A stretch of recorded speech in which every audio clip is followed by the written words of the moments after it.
Hi everyone, in today's video on the Hittites we will briefly discuss the reign of King Muwattalli II over the kingdom of Hatti. With the ascension of Muwattalli to the throne of Hatti, the king, in an unprecedented move, decided to relocate the capital of his empire from Hattusa to the city of Tarhuntassa, in the region later known as Cilicia. The exact location of this city is as yet unknown. The king claimed though that this drastic move was based on the will of the storm god of the Hittites. We know that the images of the gods and ancestral spirits were also moved to the new capital, signifying that the move was intended to be permanent. It is also possible though that more practical reasons also motivated the new king in changing the location of his capital. These could include the ever-present threat of Casca raiders to the north of Hattusa, which was always a potential threat that loomed over the traditional capital, though the exact same threat had already existed for 350 years prior to this decision, yet no permanent move had taken place during this time.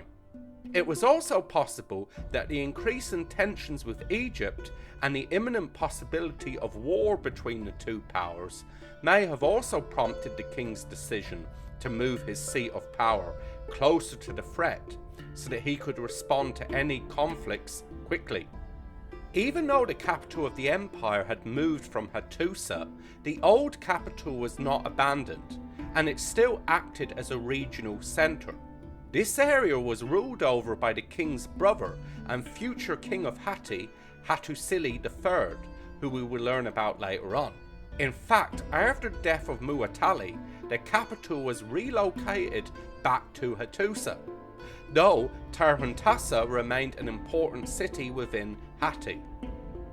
Muwattalli, not surprisingly, faced rebellions in western Anatolia. One in particular was led by a man named Maradu. He appears to have taken control of the Hittite vassal state of Walusa, or Troy. Muwattalli soon led an army against this man and restored Hittite control in Walusa. He and the king of Walusa, named Alexandru, created a treaty known as the Alexandru Treaty that helped to strengthen Hittite control in the region.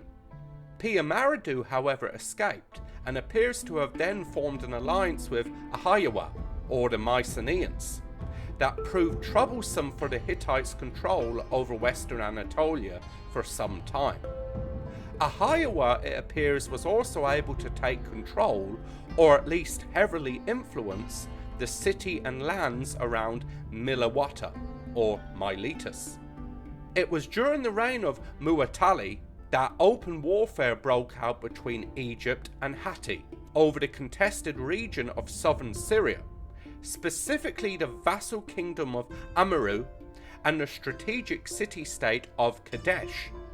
Both had at one time been under the control of Egypt, but had shifted their allegiances to Hatti during the reign of Pharaoh Akhenaten. The Egyptians never forgot this, and during the reign of Seti I, Seti made it clear that one of the goals of he and his family was to recover their control of both Amurru and Kadesh from Hatti. During his reign, Seti, after having won a victory over the Hittites somewhere near Kadesh, was able to reassert Egyptian control over Amurru and Kadesh for a time. But soon Amurru and Kadesh were back in the hands of the Hittites. This Egyptian victory, though, was simply a prelude to one of the most famous battles that was fought in the Near East during the Bronze Age, between the Hittites and the Egyptians, the Battle of Kadesh, which we will learn about in the next video. Though until then, thank you for watching. If you enjoyed the video, please don't forget to leave a like, comment and subscribe for more new videos every second Friday.